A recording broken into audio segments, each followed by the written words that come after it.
Então, gente, hoje a gente vai ver uma outra abordagem que é baseada em conteúdo. Então, assim, a gente viu colaborativa, né? Vimos depois, e a colaborativa vimos diferentes, né, versões, diferentes abordagens, que é baseada em memória, baseada em modelo. Depois a gente viu algoritmos, métodos de avaliação, né, de recomendação. E aí a gente entra agora num outro pilar, né, num outro conjunto de algoritmos, de técnicas, que é a filtragem baseada em conteúdo, tá? Que no caso aqui eu dividi em duas partes, né? Então essa é a primeira parte, que consiste em usar metadados já estruturados, e na segunda parte já é uma coisa mais assim, meio que focada em data mining, né? Em PLN, né, de você trabalhar com texto corrido, né, texto não estruturado, tá? Então, assim, a filtragem colaborativa, né, ela não usa nenhuma informação sobre os itens, tá? Então, é simplesmente as interações que são usadas, né? Então, você pega lá a matriz, usuário, item, nota ou simplesmente feedback implícito, né? E aí você tem problemas, por exemplo, de cold start, de esparsidade, tá? Agora, a filtragem baseada em conteúdo, ela usa informação adicional que a gente chama de side information, que são os metadados sobre os itens, tá? Que quer dizer, descrições, tá? Então, informações lá que descrevem aquele conteúdo. Então, pode ser lá, caso de filme, pode ser o título, né, lista de atores, categorias, né, gêneros. E aí depende de domínio, né? Dado um domínio, quais são as informações que descrevem aquele conteúdo, tá? Então a gente vai ter também o perfil do usuário aqui, né? Então você também vai modelar esse perfil de alguma maneira, só que agora você vai ter informação de características, né? Dos itens, e aí você vai inserir essas duas coisas no algoritmo de recomendação, o qual vai gerar ali a lista de recomendação, tá? Bom, e aí a gente tem que fazer então uma representação desses itens. Então, qual que é a melhor maneira de você descrever ou representar cada item da tua base, de modo que isso possa ser utilizado de maneira fácil, automática e eficiente pelo algoritmo de recomendação, né? E aí existem várias abordagens, tá, para você fazer representações de itens. Então, pode ser desde um vetor, né, binário, né? Então, por exemplo, cada item pode ser representado por categorias, né? Então, você tem aqui a categoria 1, categoria 2, categoria 3, que pode ser gênero, né, de cada filme, por exemplo. E aí, dado um item aqui, você vai indicar se aquele item tem ou não aquela característica, né, aquela categoria, tá? Então, isso é uma maneira de você representar os itens usando, então, essas informações aí de gênero, de categoria, né?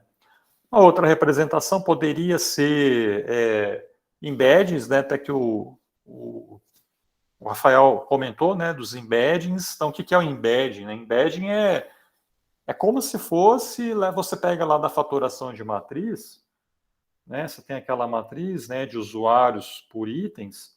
Quando você faz a decomposição em duas matrizes, né, que é a P e a Q, que é usuários por fatores e os itens por fatores, você pode falar que, por exemplo, dado um item aqui, né, uma linha, esse vetor aqui de F dimensões, né, de dimensão F, né, é um embedding que vai estar representando aquele item específico, tá?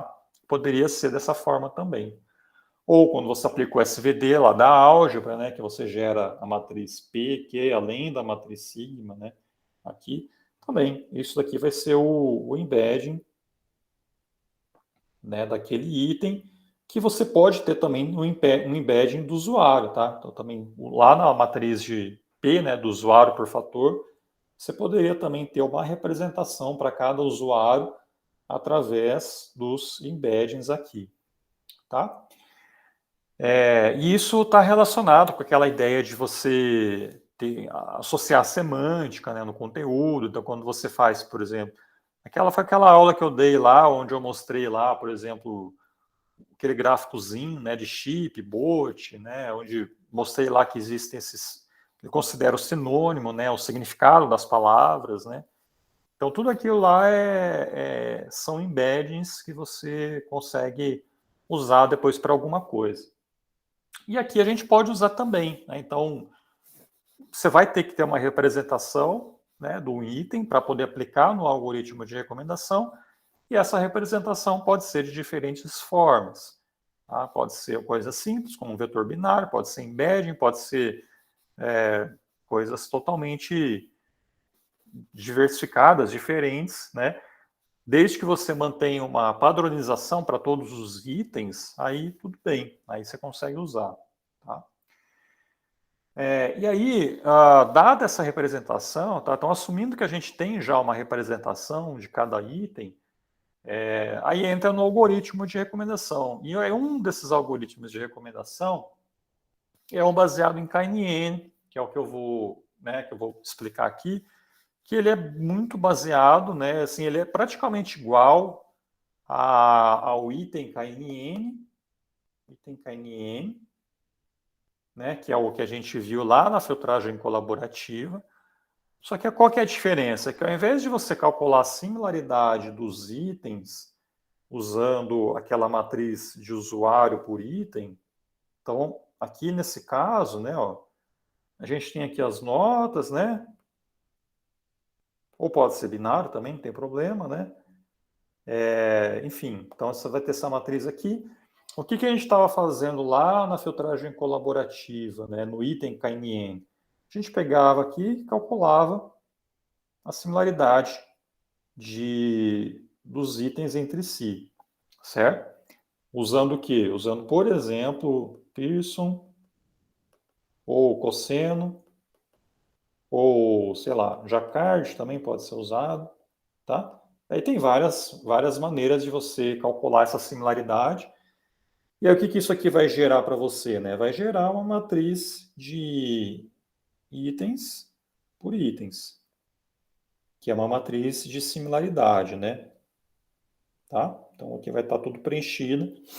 E isso você aplica depois lá na formulinha de predição, né? Lá que a gente tem lá no item KNN. Tá, e o que difere agora desse algoritmo aqui, que é o FBC-KNN? É simplesmente a maneira da onde você vai pegar os dados para calcular a similaridade. Tá? Então, ao invés de você calcular essa similaridade a partir da matriz de usuário por item, a gente vai calcular essa mesma similaridade agora usando as representações que a gente definiu lá atrás. Tá? Então, você pode ter, por exemplo, cada item aqui associado a categorias, né? Categoria 1, categoria 2, categoria 3, categoria 4. E pode ser, por exemplo, alguma coisa binária, tá? Por exemplo, assim. E aí, é a mesma coisa. Você vai lá e calcula a similaridade, tá? Você vai fazer esse com esse, com esse, com esse, depois esse com esse, com esse, né? Vai fazendo com todo mundo, tá? E aqui também pode usar, por exemplo, cosseno, pode usar Jacquard, pode usar Pearson, tá? Aí depende, né, do jeito que você quer fazer, tá? E aí você vai gerar a mesma matriz, né, que é essa matriz aqui de similaridade, né? E aí, dada essa matriz, é só aplicar no algoritmo de predição, né? Predição. Que é igual, tá? Tanto do KNN, do item KNN, da filtragem colaborativa, é igual aqui. Tá legal?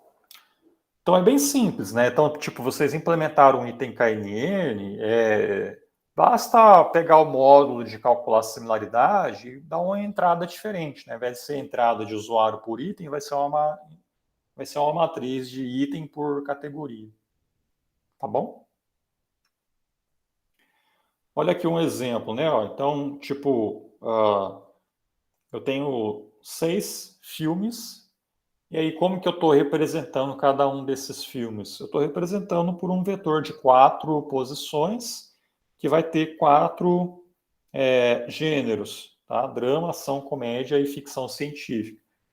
E aí, então, eu posso falar assim, que isso daqui é o vetor que representa o Diário de uma Princesa, né? O primeiro filme.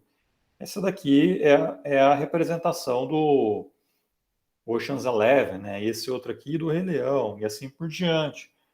E aí eu vou calcular a similaridade entre todos esses filmes, tá? Então, por exemplo, se eu quero calcular essas similaridades aí, uma métrica que trabalha muito bem aí, quando você tem tipo valores binários como esses daí, é o Jacquard, né? Como que o Jacquard funciona?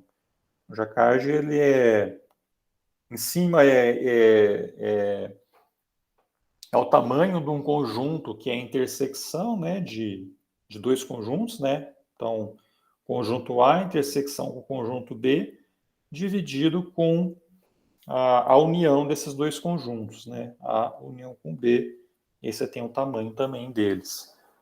Então, por exemplo, se eu quero calcular a similaridade entre o Diário de uma Princesa, né? Diário com Oceans, vai ser o quê, né? Então eu vou pegar, tipo, as intersecções, né? Que no caso vai ser um só, né? Que é comédia, tá? Dividido pela união, né? Que seria esse e esse, tá? Então, que o ficção científica não aparece. Então, é 1/3, tá? E faz isso aí para todos os pares de filmes, você vai calcular a matriz de similaridade aí para todo mundo, tá? Uma vez que você calculou a similaridade, aí você pode aplicar na fórmula da predição, que aqui pode ser essa, né, onde você não considera o bias, né, o viés de cada item, mas você pode também considerar. Então, olha lá, por exemplo, acho que está no user KNN, né, que a gente pega isso daqui e subtrai também da média, né, e aqui adiciona a média aqui antes de chegar na fração ali, né, tá? Então, você pode fazer usando as notas absolutas, né, valores absolutos, ou usar os offsets em relação à média, tá? Em relação aqui ao item, né? Então, por exemplo, aqui é o item I, né, média do item I, que é esse cara aqui, e aqui seria a subtração do J, que é desse somatório, tá? Seria isso. Beleza?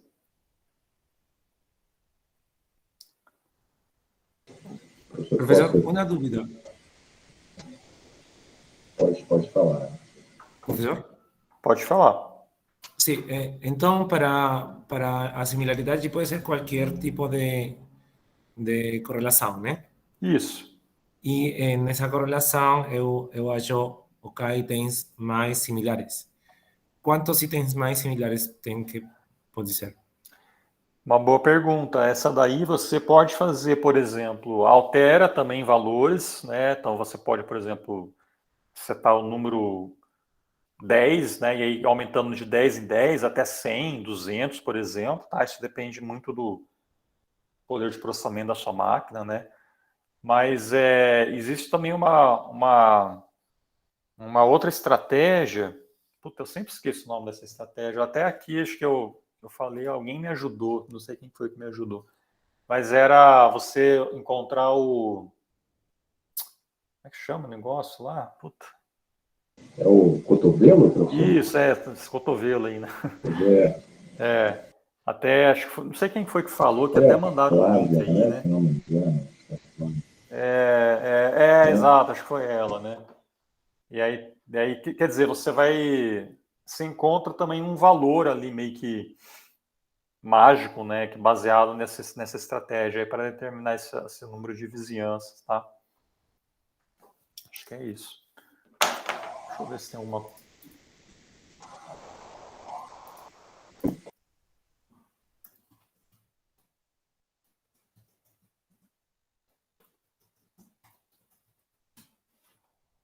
Nossa, tem nada a ver.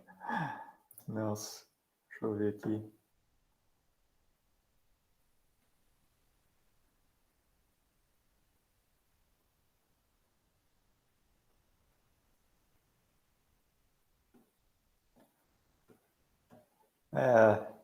Eu não lembro agora, mas eu sempre esqueço isso.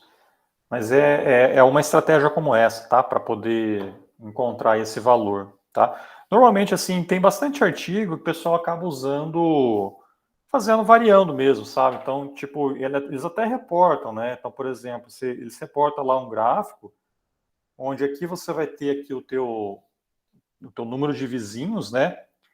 Isso, metro cotovelo, né? Então aqui você vai ter o número de vizinhos aqui aumentando, né? E aqui, por exemplo, a métrica que você está usando, né? O RMSE, por exemplo, tá? Então pode ser alguma coisa assim, né? Então, conforme você vai aumentando a vizinhança, vai diminuindo o RMSE. Então você mostra mais ou menos essa figura mesmo no reporte lá, né, do seu artigo, tá? Beleza, Percy? Se eu posso aproveitar também para fazer uma pergunta. Pode falar, Fernando. Em relação à representação de itens lá na matriz, suponhamos que eu queira, por exemplo, representar a cidade. Não, desculpa, a gente está falando de item, eu já estou pensando em usuários. Bom, vamos deixar para o usuário, depois eu faço a pergunta. No caso de usuário, vai ser a mesma coisa. Tá, vai. Então, suponha que eu queira, por exemplo, representar na matriz a localidade, né, ou a cidade em que mora esse usuário. Eu poderia, por exemplo, faria sentido atribuir lá um código para essa cidade, de repente até pegar os correios mesmo, e utilizar isso como uma representação?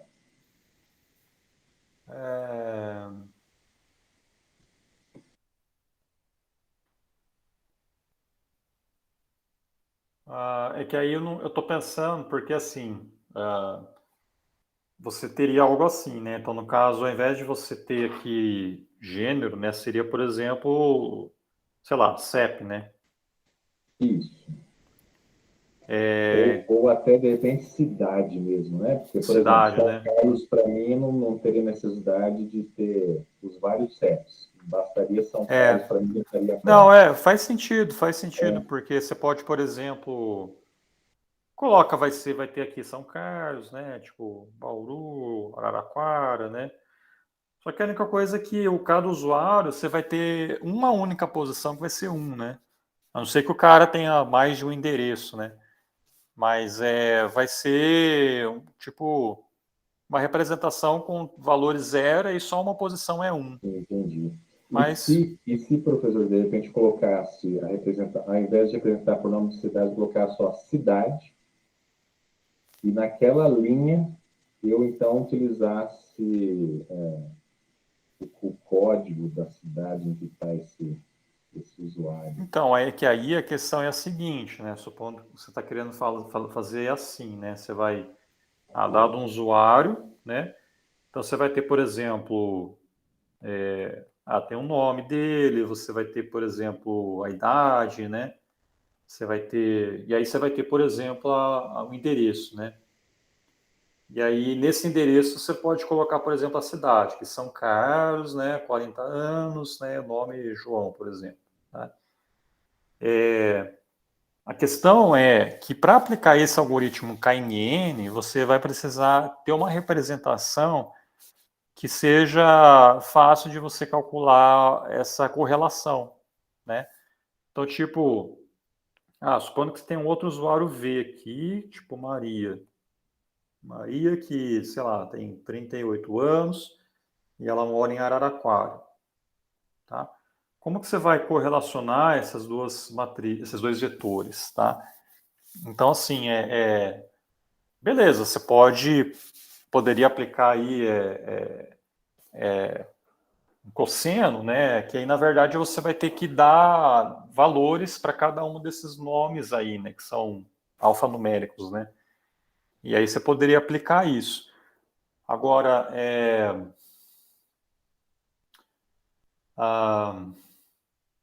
perdi o fio nomeado, né? Mas pode sim, né? Então, tipo, se eles moram na mesma cidade, né? Então, tipo, esse aqui vai ter valor 1, por exemplo, né? Aqui também teria valor 1, né? Tipo, São Carlos, São Carlos. Aí, beleza, vai entrar ali como similar, né? E aí, na verdade, você vai ter outras informações também que vão descrever aquela pessoa, né? Não só a localização.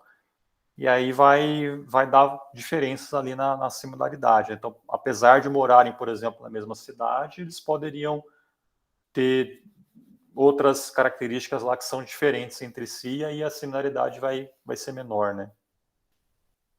Entendeu? Tá legal, obrigado, professor. Tá. Professor, nesse caso, se eu quero fazer um perfil do usuário com muitos valores, eu posso fazer, convertir os valores para o binário. Então, aí que tá, né? Por exemplo, supondo que em endereço você não tenha só um valor, né? Tipo, não é só São Carlos ou Araraquara, supondo que a pessoa ela possa inserir mais de um endereço. Aí, nesse caso, até respondendo ao Fernando, né? Aí foi essa sugestão aí que o Percy deu que poderia ser utilizado, né? Você poderia representar essa informação de endereço por um vetor binário, onde você vai ter lá as diferentes cidades, e aí, tipo, então, o João, ele mora em São Carlos, mas ele mora também em Araraquara, né? E aí o restante é tudo zero. A Maria, ela só mora em São Carlos, então você podia colocar aqui na posição de São Carlos 0, 1, né, e o resto tudo 0. Entendeu? Então, tipo, é uma maneira diferente de você codificar aquela informação, né, específica daquele atributo. Entendeu? Tá? E aí, tipo, e aí você pode, por exemplo, concatenar, né, esse vetor, depois com a idade, concatenar depois com o nome, né, e para depois aplicar uma única similaridade com todo mundo. Aí você pode fazer isso, tá?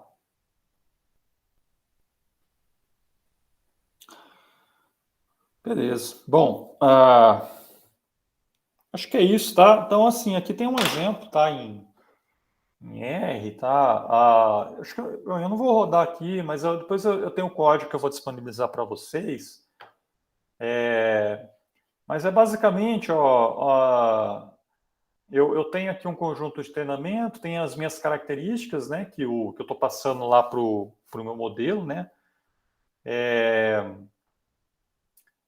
Aqui, nesse caso, eu estou fazendo eu estou transformando, nessa parte aqui, nesse bloquinho, eu estou transformando esse conjunto de treinamento. Esse conjunto de treinamento, ele vem naquele formato assim, né? Que é usuários, itens e a nota, tá? E aí você tem todos os valores aqui como triplas, tá? O que eu preciso, na verdade, né? Eu preciso transformar tudo isso numa matriz completa, tá? Que é item por categoria, tá? Então eu estou pegando aqui todos os meus, cadê?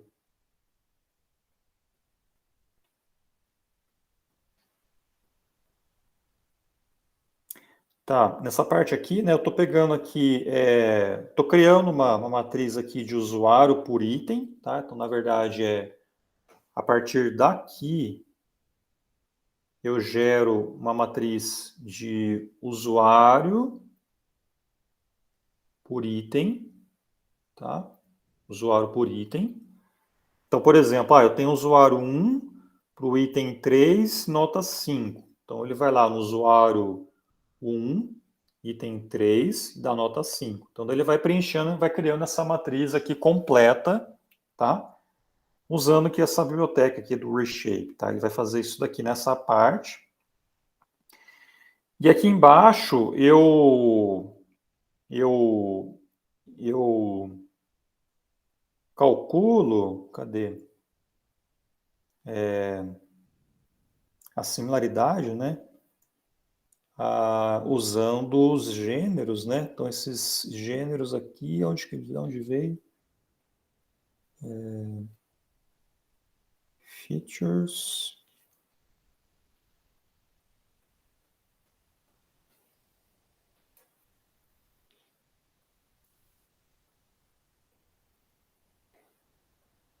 Acho que tem alguma coisa errada aqui, viu, nesse código.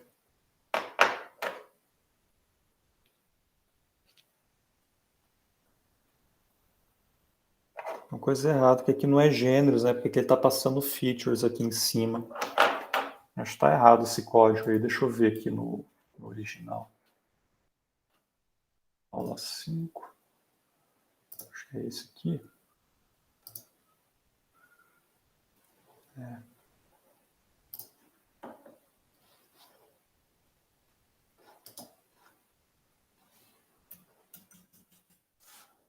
Features, ó. Então é essa daqui, né? Então, essas features aqui, calcula essa similaridade aqui veio dessa biblioteca, né, do proxy, tá?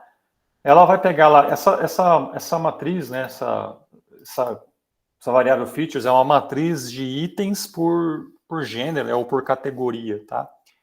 E aí ele calcula a similaridade dos itens usando aqui o Jacquard, tá?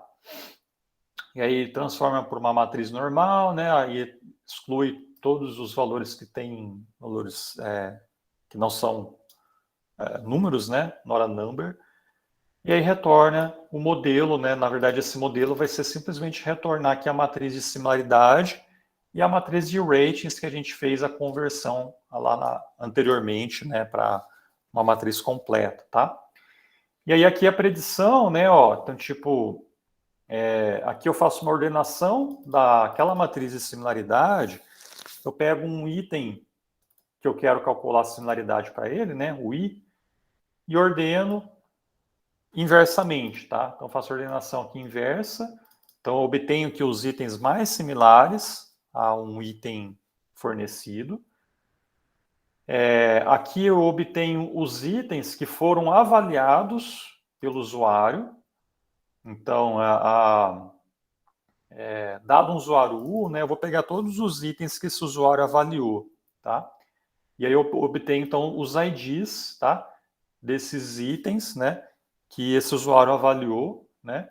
E depois eu faço, ó, essa intersecção. O que é essa intersecção, né? Eu vou pegar aqui e calcular a intersecção dos itens que o usuário avaliou com os itens mais similares ao item I, tá?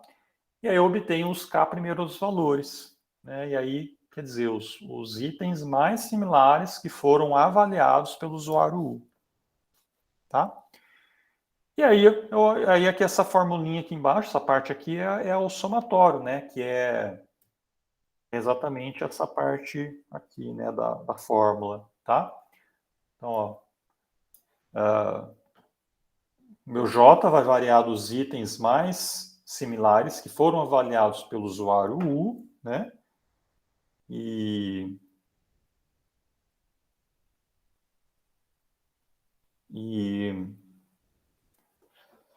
que é esse cara aqui, né? E aí na parte de cima é a soma das similaridades, que na verdade é o denominador apenas, tá? E aqui embaixo, nessa outra parte aqui é a soma ponderada pela nota que o usuário deu para o item J, tá? E depois eu faço a divisão das duas coisas e retorno, tá bom? Então é isso, a implementação aí desse algoritmo. Tudo bem, gente? Na verdade, eu precisei fazer essa conversão aqui, ó,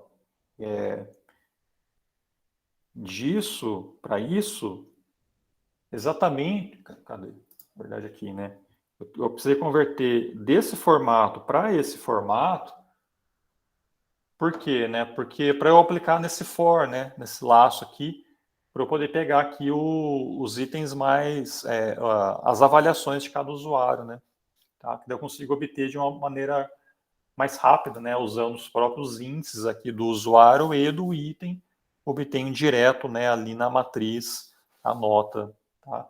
Se eu tivesse nesse formato aqui, aí seria mais complicado, né? Fazer isso. Tá? Não sei quem chegou a implementar já na mão, né? O KNN pode ter enfrentado esse mesmo problema, né?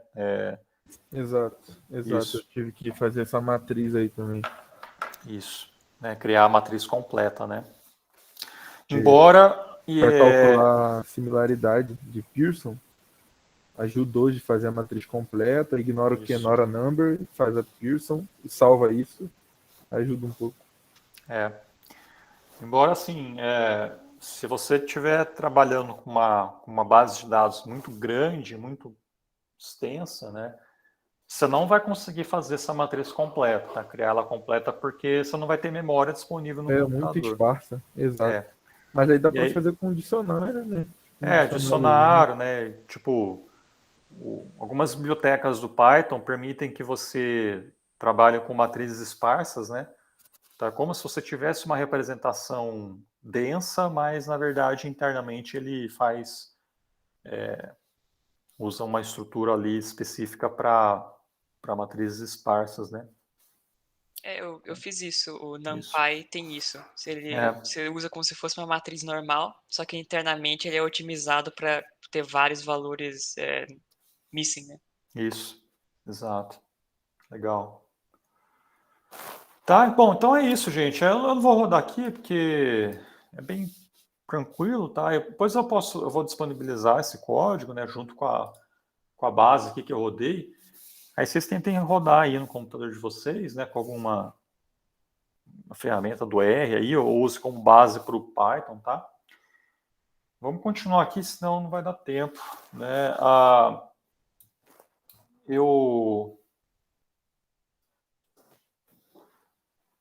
Um outro... Tá, aqui, beleza. Tá, então assim, esse modelo aqui ele é bom para você modelar interesses de curto prazo ou itens que formam uma história em sequência, né? Do tipo, quando você tem lá um filme, por exemplo, um episódio, uma série, né? Que daí tem a continuação, né? Então, aí como as informações descritivas, né, de cada episódio de uma série vão ser bem parecidas, aí você consegue usar o KNN para isso, tá? Ou então, quando é curtíssimo prazo, em relação às preferências do usuário, né? Então, ele está numa determinada seção, né? Ele está buscando um determinado produto num site de e-commerce, e aí o sistema retorna coisas bem parecidas, né, com o que ele está buscando para aquele momento ali, né? Então, são interesses de curto prazo, tá? E aí você consegue também usar isso com outros sistemas, né, outros algoritmos, nas abordagens híbridas, tá, para poder modelar preferências de mais longo prazo. Então, por exemplo, vai ter uma aula, né, só sobre filtragem híbrida, mas você poderia inserir informação de metadado, né, de item ou de usuário, dentro de um modelo de fatoração de matriz, né, e aí você consegue treinar o modelo também usando nessas informações descritivas, tá?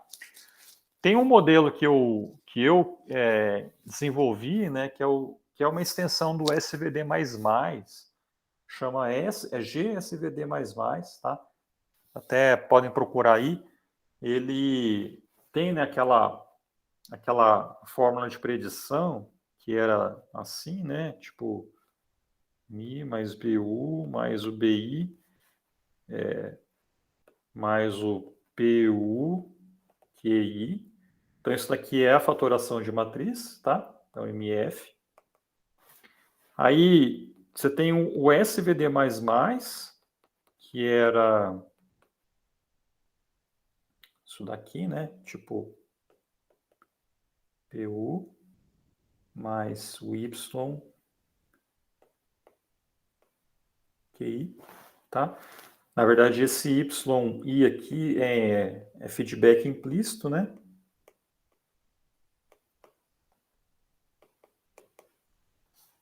Que é do... Então, esse aqui é o SVD++, que é do Corem, né? A aula lá de filtragem colaborativa baseada em modelo, eu apresento esse modelo para vocês, né? E tem o outro, que é o GSVD, que foi o que eu estendi, né? Ele vai pegar essa matriz QI aqui e vai adicionar mais um outro componente aqui, tá? Que é a informação sobre o gênero. Então, se dado um item I, você modela também informação sobre o gênero, né? Quer dizer, o quanto que o usuário tem interesse em cada gênero, e aí você enriquece, né, a representação de cada item, não só com feedback de interações do usuário, mas também informação sobre os gêneros, né, preferidos pelo usuário nessa fórmula de predição, tá? Bom, enfim, é só uma curiosidade, tá? De uma maneira diferente de você combinar nessas informações, tá? Bom, uma outra abordagem são os métodos probabilísticos, tá? Então, também pegando lá da filtragem colaborativa, eu mostrei para vocês, né, como que a gente consegue incorporar essa ideia de métodos bayesianos, né, probabilidades, e isso lá naquele cenário de filtragem colaborativa. E aí aqui a gente consegue também modelar de acordo com os metadados sobre os itens, tá? Então, por exemplo, né, eu tenho aqui, imagina que eu tenho uma matriz onde eu tenho vários itens e aqui eu tenho várias palavras-chave que representam cada um desses itens, tá? Então, por exemplo, eu tenho aqui a palavra-chave recommender, intelligent, learn, school, né? Tem school. E aí, tipo, esse vetor aqui, com 4 posições, representa o item 1, tá? Então, o item 1 tem associado a ele a palavra recommender, intelligent e learning. O item 2 tem learning e school, e assim por diante. Tá, e aí você tem os rótulos aqui, quer dizer, aquele item vai ser ou não vai ser relevante para um determinado usuário. Então, assim, aqui eu já mudei um pouquinho, né, porque lá na colaborativa a gente deu nota explícita, quer dizer, de 1 a 5, tá? Aqui a gente consegue também modelar em relação, assim, é ou não é relevante aquele item para um usuário, tá? E aí é isso que a gente está fazendo aqui, né?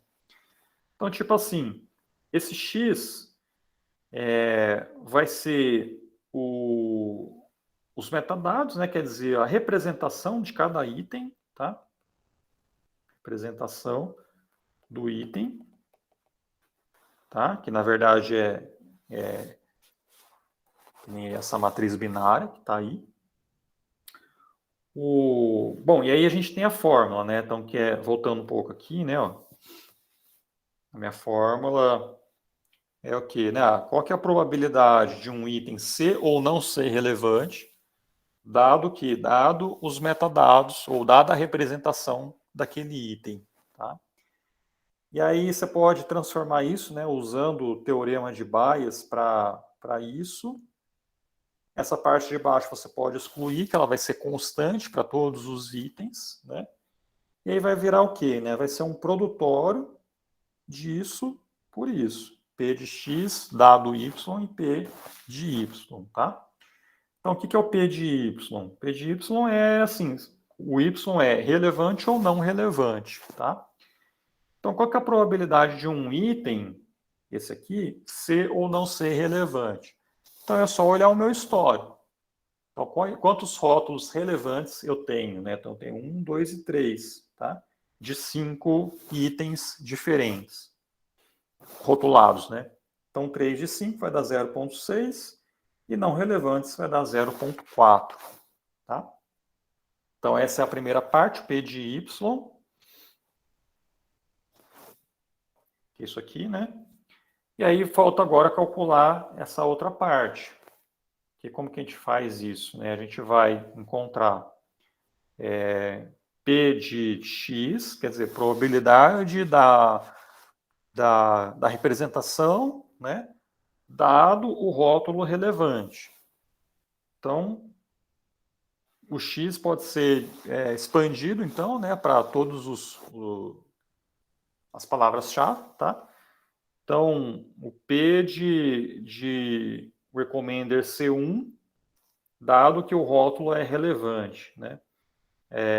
Na verdade, aqui, recommender igual a 1, na verdade, está aqui, né? Ó. Ele vem daqui, né? Ó.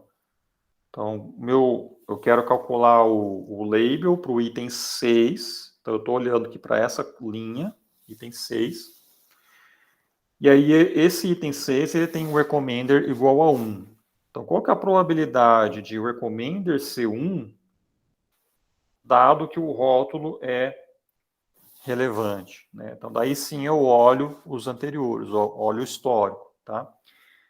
Então, vai ser o quê, né? O recommender C1, então eu tenho aqui, dado que o label é relevante, então aqui eu tenho também, né? Relevante é 1, e aqui eu tenho também que é relevante e é 1, tá? Então vai ser 3 de 3. Tá aqui, ó. E agora vejo o segundo label, né? Que é Intelligent C1. Então, para Intelligent C1, dado que o label é relevante, então eu olho aqui, ó, esse aqui é relevante, esse aqui é relevante, e só, né? Então, 2 de 3 relevantes, né? Que eu tenho mais esse que é relevante, mas ele não é 1. Tá? Então, 2 de 3 que está aqui. Tá? E aí, learning agora C0. Então, para learning C0, dado que o label é relevante, então esse daqui conta, tá? Relevante. E esse não conta, que esse aqui não é relevante. Então, é 1 de 3, né? 1 de 3 relevantes. Tá aqui, 1 de 3. E school C0, dado que é relevante, então eu tenho 1 aqui, né? Que é relevante. 2, que é relevante. Então, 2 de 3. Tá? Aí vai te dar essa probabilidade. Então, eu calculei isso, né? A probabilidade de x, dado relevante, calculo agora para rótulo ser não relevante. Ó. Então, eu faço a mesma coisa, só que agora para o segundo rótulo.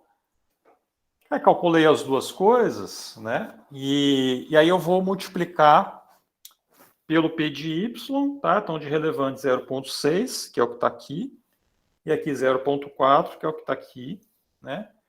E aí obtenho, então, todas as duas probabilidades e pego a maior, né? Então, no caso, aqui ele zerou, tá? Então, ele fez esse problema aí de zerar. Esse problema aqui, você pode contornar isso, né? Usando o que a gente chama de suavização de Laplace, tá? Depois vocês podem dar uma procurada.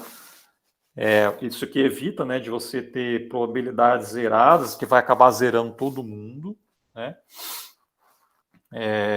Mas nesse caso aí, onde a gente não usou, ele zerou, né? E aí, supondo que seja isso mesmo, né, você pega a maior probabilidade, que no caso é de ser relevante. Então, o rótulo aqui vai ser relevante. Tá? Entenderam, gente?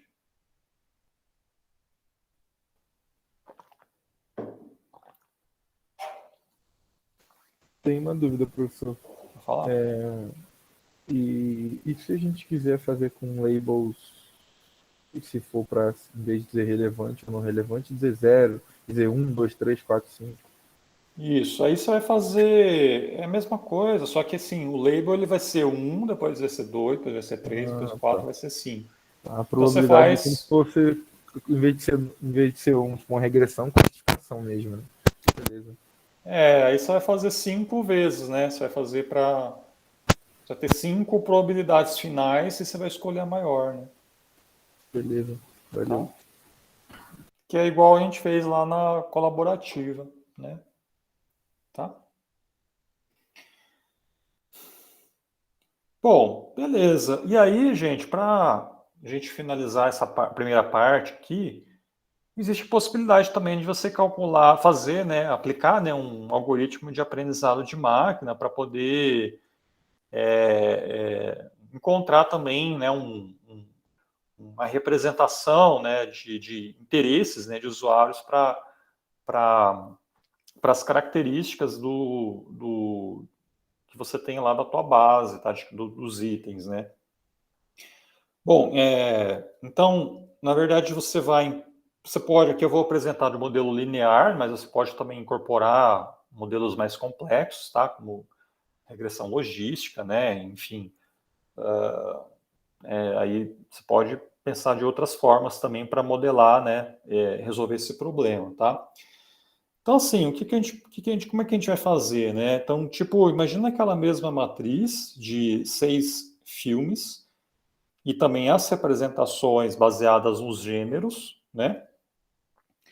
Aqui eu estou dando outros nomes, tá? Uma outra nomenclatura, que isso aqui eu peguei de uma aula do Coursera, né? Um curso lá do pessoal lá da Stanford, né? Que eles de machine learning mesmo, daí eles apresentaram lá um exemplo para sistemas de recomendação, daí eu me baseei naquele exemplo lá para poder colocar aqui.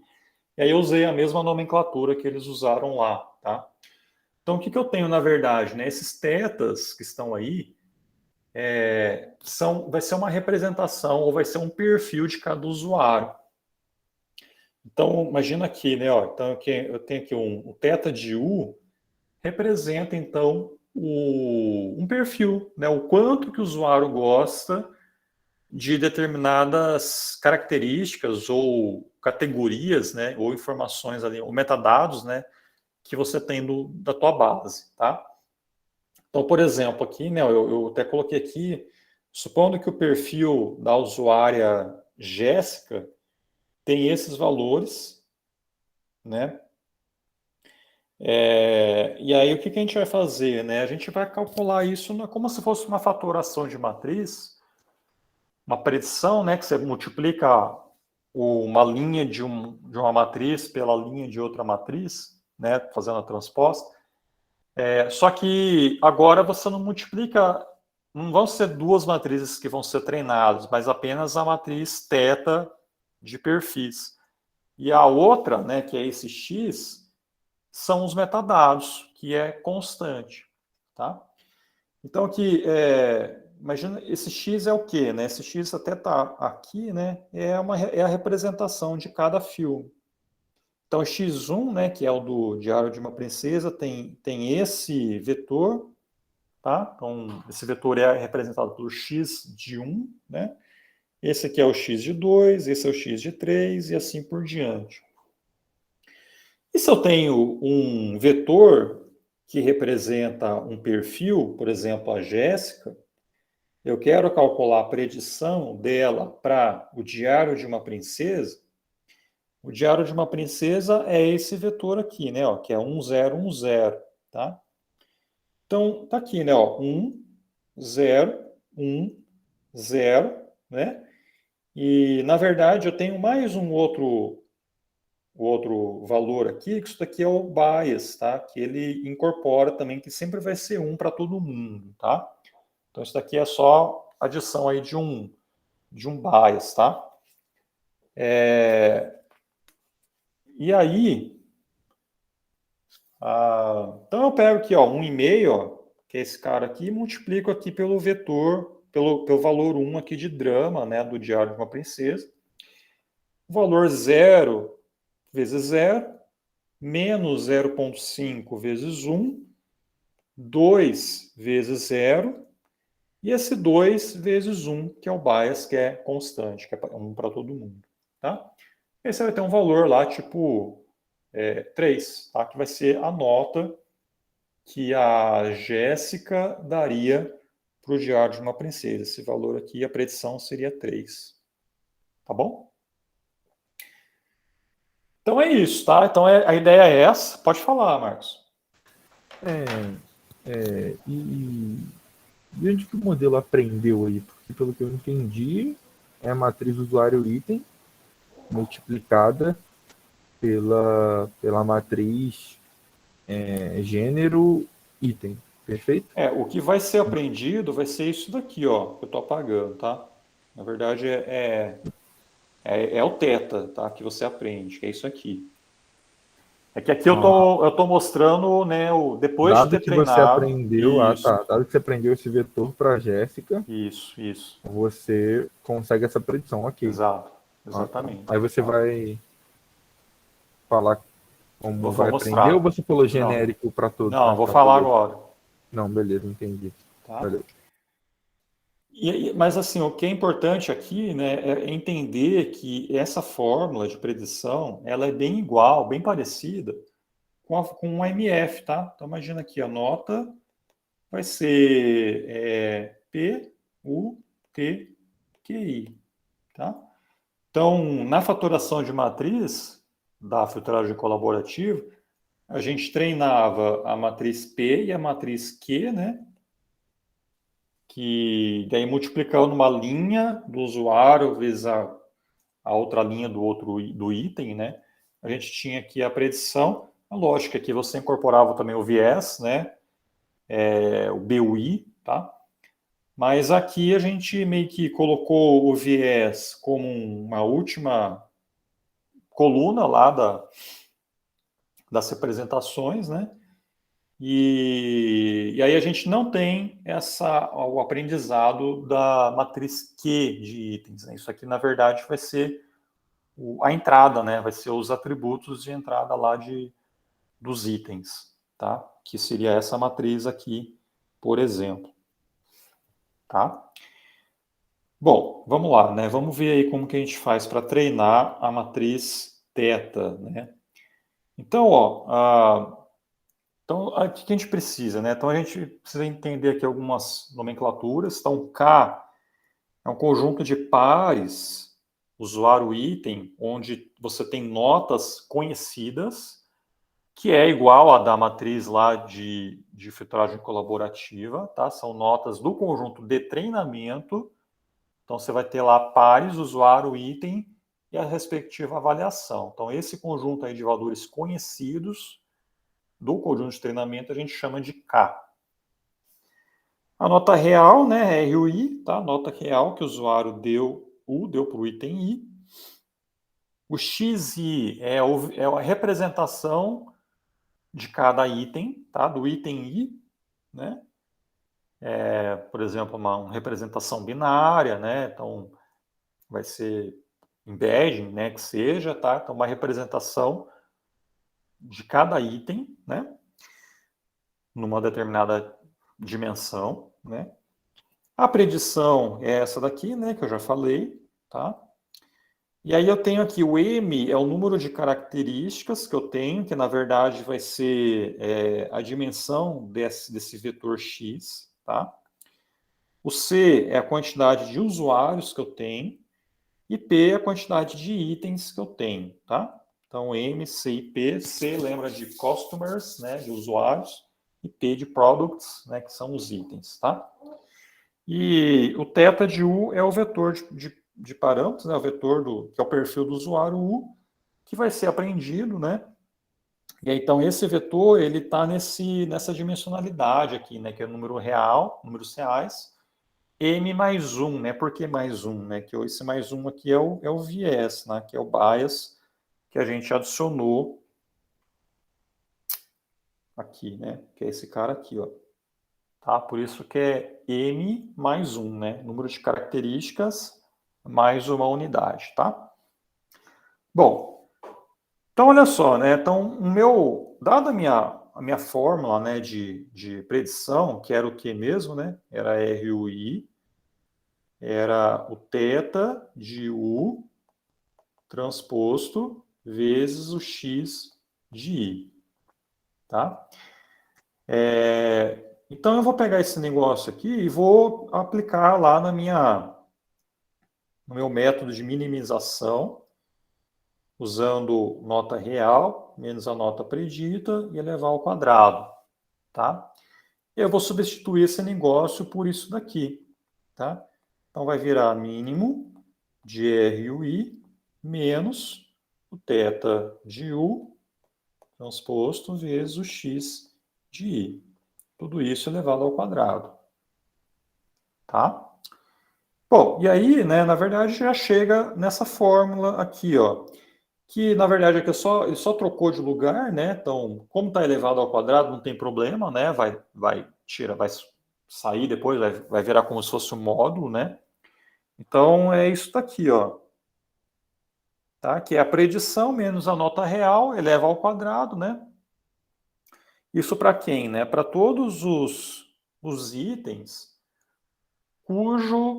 cuja nota, né, é conhecida, tá? Então, para todos os pares usar o item cuja nota é conhecida, você pega os itens, tá?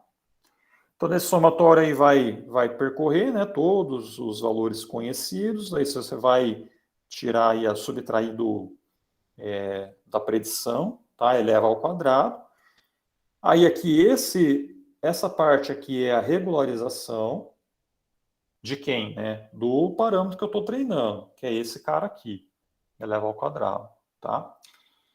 E aí, só está parecendo meio estranho, né? Eu ter esse meio aqui e essa divisão por 2, né? Que está aqui embaixo.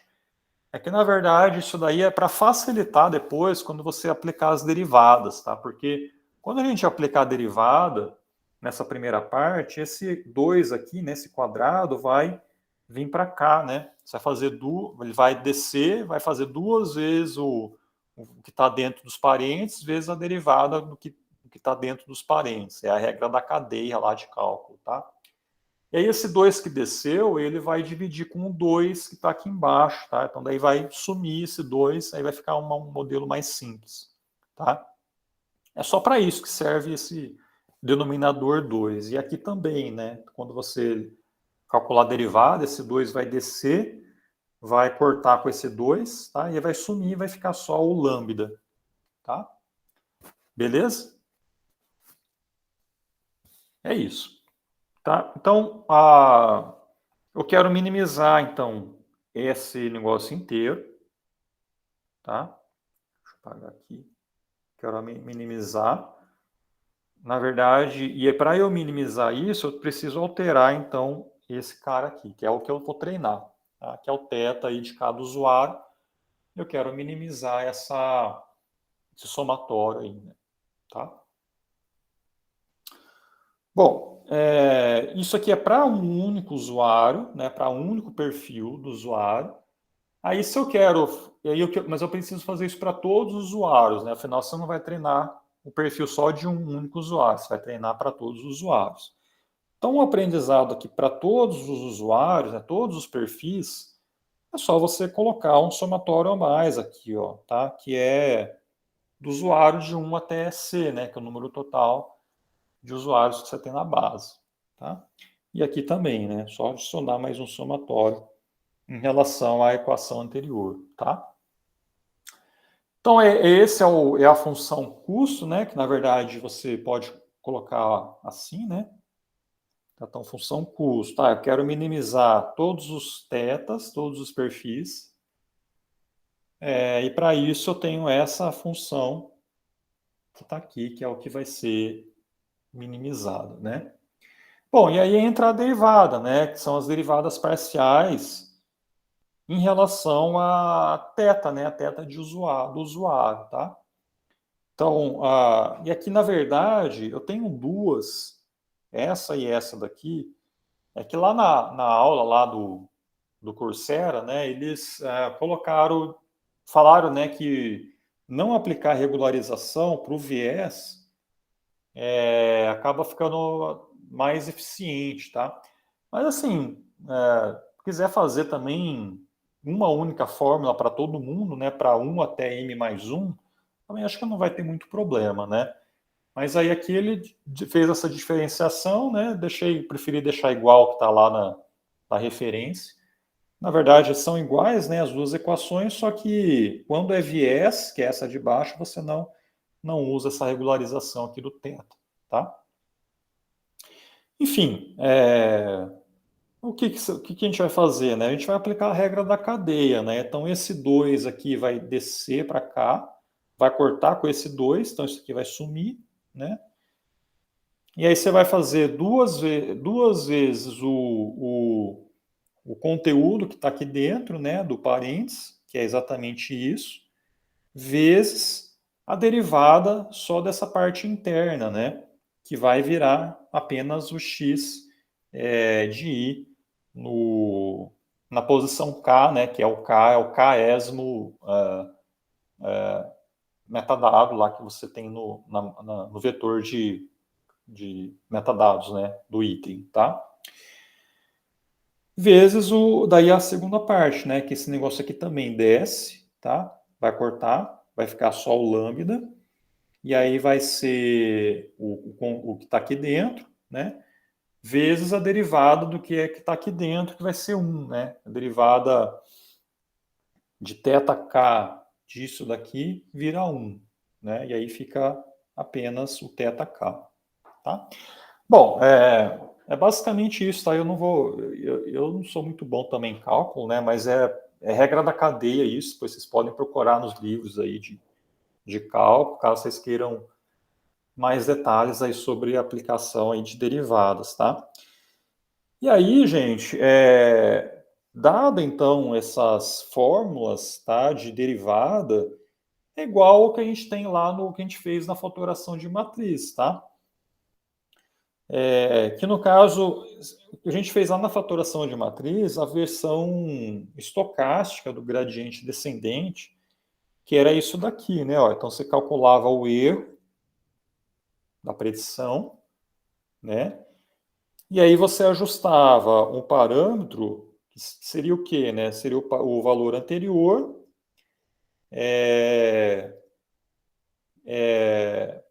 menos o gama, né? Vai fazer a parte da derivada, né? Que é o que está aqui, tá? Aqui em cima tem a versão do gradiente descendente sem ser o estocástico, tá? Que também é uma outra versão do algoritmo de aprendizado, em que para você fazer um ajuste de um parâmetro, tá? θk, por exemplo, você percorre todo o teu conjunto de dados, né? E aí você faz o ajuste uma única vez, né? E aí, na verdade, sim, você vai fazer várias vezes, né? Um número X de interações, e a cada interação você tem que percorrer todo o conjunto de dados para poder encontrar o que está entre parênteses ali para, né, multiplicar pela taxa de aprendizado e aí ajustar o valor, tá? Essa é a versão do gradiente descendente, ela é mais custosa, né? Quer dizer, você exige menos interações, mas cada interação ela é mais custosa. Enquanto que na versão aqui de baixo, você vai ter que ter mais interações, mas a cada interação ela é mais rápida, porque você não precisa ter esse somatório aqui para a cada interação atualizar um valor, né? Você atualiza apenas com aquele par usuário-item que foi fornecido para você, tá? Enfim, a gente usou o gradiente descendente estocástico na fatoração de matriz e aqui a gente vai usar também, né?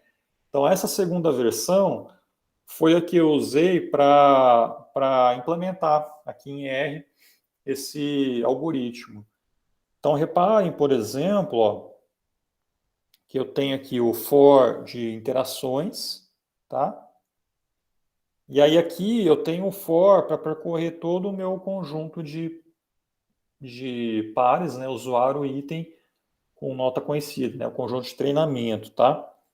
Então, pego aqui o usuário, pego o item, pego a nota real. Aqui eu calculo o erro de predição, né? Que é a multiplicação do perfil do usuário pelo vetor, né? De características do item, tá? Subtraio a nota real. E esse for aqui é o for do ajuste do perfil, né? Do treinamento do perfil, tá? Então, ó, o perfil novo vai ser quem, né? Vai ser o anterior, menos a taxa de aprendizado, ó, tá aqui, né? Ó. Perfil novo vai ser o perfil anterior, menos a taxa de aprendizado, tá aqui, menos a taxa de aprendizado, vezes o erro,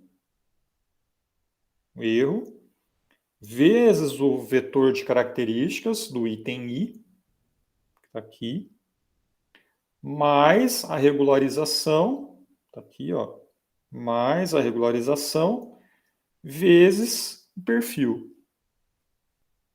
Vezes o perfil, tá? É exatamente isso. Isso daqui, ó, é para 1 até número de características, tá? Então seria como se fosse de 1 até m, tá? Onde m é o número de características. Tá aqui, ó, para 1 até n. E para k igual a n mais 1, que é o viés, eu aplico essa de baixo, que é sem a regularização. Que é o que está aqui, ó. Para k igual a n mais 1, eu faço também um ajuste do perfil para essa posição k igual a n mais 1, sem a regularização, né? Tá bom? Tudo bem? Então é isso. E aí, aí depois tem a predição, né? E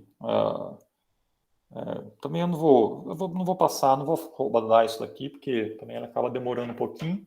Mas é basicamente isso, né? E aí eu tenho, por exemplo, a minha matriz de características, ó, eu pego aqui desse u.item, tá? Que é lá da base da Movilins, ela vem, esse arquivo u.item, ele vem assim, ó, u.item, ele vai vir,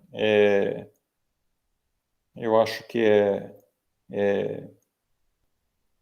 eu tenho aqui, né? Deixa eu abrir ele. O ponto item, esse arquivo, ele vem assim, ó. Vem o ID do filme, separado com pipeline, né? Ele vem aqui o título do filme, Toy Story. Um outro pipeline eu tenho o ano de lançamento. Aí um outro pipeline eu tenho uma coisa em branco aqui que eu não sei o que é. Aí depois do outro pipeline eu tenho a URL do IMDb desse filme, tá? E aí os outros valores que estão aqui são os gêneros, tá? Então, por exemplo, aqui o Toy Story ele está classificado aqui como acho que animação, comédia e não sei mais o que, né? Eu tenho, acho que é esse aqui. Deixa eu ver. Tá aqui, ó. Então, tipo, esse cara aqui, 0 é desconhecido, action, aí eu tenho o outro adventure, na verdade aqui estão animação, children's e comedy, que são exatamente o que o Toy Story né? São esses três aqui, tá? Então são os 3 gêneros associados a Toy Story e o resto é tudo 0. Então eu pego essa matriz aqui e leio ela, né? Leio ela assim, né? Separando aqui pelo pipeline. A partir da posição 6, ó, tem a posição 0, 1, 2, 3, 4. É isso? Acho que né? Não, é posição 1, 2, 3, 4, 5, 6. Né? Então, a partir da posição 6, que em R começa com 1 índice, né? A partir da posição 6, daqui até o final, eu estou pegando só os gêneros aí de cada filme, tá? Pode falar, Davi. Professor, eu fiquei só com uma dúvida na diferença entre o gradiente descendente e o gradiente descendente estocástico. Que o gradiente descendente não estocástico, para você atualizar um item, você leva em consideração o erro de todos os outros itens, é isso? Exatamente. Exatamente. Então, aqui a cada atualização, né, do teu parâmetro, você tem que percorrer todo o seu conjunto de dados. E aí você vai fazendo isso, né? Então, assim, você vai ter um for de número de interação e um outro for para cada parâmetro, né? Então, tipo, seria algo assim, né? Um for aqui para número de interações, né? Interactions. Tem um outro for para usuários, né? Um outro for aqui para o K, né? E aí aqui no ajuste desse θ de UK, e aí você vai, aí aqui dentro você vai ter um outro for, que é esse somatório, para poder encontrar esse valor lá, para poder subtrair do valor anterior do parâmetro, né? Uhum. Ah, entendi. Não, Tá? beleza. Ele é bem mais custoso, tá? Ele é bem mais custoso do que o estocástico. É como se você tivesse assim, ó. Então imagina que... Lembra aquela figurinha que eu apresentei, o vale, né? Tipo, conforme você vai chegando aqui, é como se você estivesse descendo um vale, né? Então, enquanto que o estocástico, ele faz algo assim, né? Então, tipo, daqui ele vem para cá, depois ele vem para cá, depois ele vem para cá, depois ele vem para cá, depois ele vem para cá. Mas assim, ele vai meio que aleatoriamente, né? Até chegar lá no vale, né? No mínimo lá da tua função custo, o seu estocástico, né? O não estocástico, ele vai mais direto ao ponto, né? Então daqui ele vai para cá, daqui ele vem para cá, para cá, para cá, até que chega lá. Então o número de interações do não estocástico ele é muito menor do que o estocástico. Apesar de que para ele dar esse pulo daqui para cá, depois daqui para cá, daqui para cá, ele é mais caro, né? Entendeu? Então a cada etapa, né, você tem que fazer esse somatório inteiro. Entendi. Obrigado. Tá? Bom, acho que é isso, gente. Aí, tá, então ele como limitação, tá, da filtragem baseada em conteúdo, assim, palavras-chave podem não ser suficientes para julgar a qualidade ou relevância de um item. Então, por exemplo, pode ser que você tenha falta de descrições sobre um conteúdo, né? Falta de semântica também, imagina, você tem, tipo, tem um modelo na recuperação de informação que chama Bag of Words, não sei se vocês já ouviram falar. Ele é como se fosse um sacola de palavras, né? Então você coloca lá palavras-chave, né, que vão representar um determinado conteúdo. E assim, não importa se você tem sinônimos, se tem palavras que têm significados opostos ou significados parecidos. O que vai importar mesmo é se são palavras iguais ou não, tá? Então você tem um problema aí da falta de semântica. Características não textuais, né? Então, por exemplo, se você está trabalhando com recomendação de vídeos para o YouTube, e aí o usuário que cadastrou um vídeo lá no YouTube não colocou nenhuma informação descritiva sobre aquele vídeo. Como é que o sistema vai recomendar esse vídeo para um usuário se usando uma filtragem baseada em conteúdo, né? Então ele tem que usar outra estratégia, como colaborativa, alguma outra abordagem, tá? Problema do novo usuário, quer dizer, esse perfil de preferências de usuário para cada categoria, para cada característica, vem com o tempo, né? Vem conforme ele vai interagindo com o sistema. Esse usuário é novo, esse perfil dele vai estar incompleto, né? E a própria sobreespecialização, né? O que é sobreespecialização? É quando o sistema ele recomenda coisas que não são diversificadas para o usuário, tá? Então, assim, você pode gostar muito de filmes de anime, por exemplo, e o sistema só recomenda coisas de anime para você, não recomenda mais nada. Então, pode ser, por exemplo, que um outro tipo de filme, né, que tem filme, sei lá, de aventura, animado, né, filme japonês, né, que você também poderia gostar, mas o sistema, por ele estar muito sobreespecializado nesse assunto, ele não consegue recomendar coisas diferentes, mais diversificadas. Tá? Então, esse é um problema da filtragem baseada em conteúdo, que a colaborativa já não tem tanto, né, esse problema, né, de superespecialização. Mas na baseada em conteúdo você tem. Tá? Eu acho que é isso, gente. Então, ó, aí tem aqui essas referências, tá? Que aqui é de recomendação. E esse daqui é o curso lá que eu falei para vocês do aprendizado de máquina. Então, por exemplo, isso que o Davi perguntou, do gradiente descendente, né, do funcionamento ali, das derivadas, né, encontrar as derivadas, vocês podem acessar esse vídeo aí do Coursera, lá ele explica muito mais detalhes aí o funcionamento do algoritmo, tá? Beleza? Pode falar, Marcos.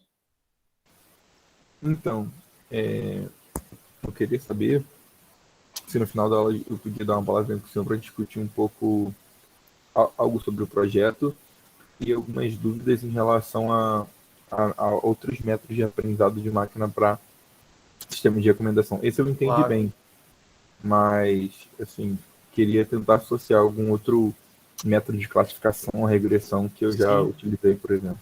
Sim, sim. Assim, ó, ainda tem uma outra parte, tá, gente, que eu vou falar agora, tá? Mas vamos fazer tá. um intervalozinho. A segunda parte ela é muito bem mais rápida, tá? Então, assim, vai ser, acho que uma meia horinha no máximo, a gente finaliza. E aí a gente pode conversar, Marcos, ou se quiser depois marcar um outro horário, também você que sabe. Para bom? mim, depois da aula é bom. Tá bom. Mas é que eu achei que tinha acabado, por isso que eu falei, mas tranquilo. Não, tem a segunda parte ainda, né? Beleza. Mas agora são 3h56, né? Acho que umas 4h10 pode ser? A gente volta? Beleza. Beleza. Beleza.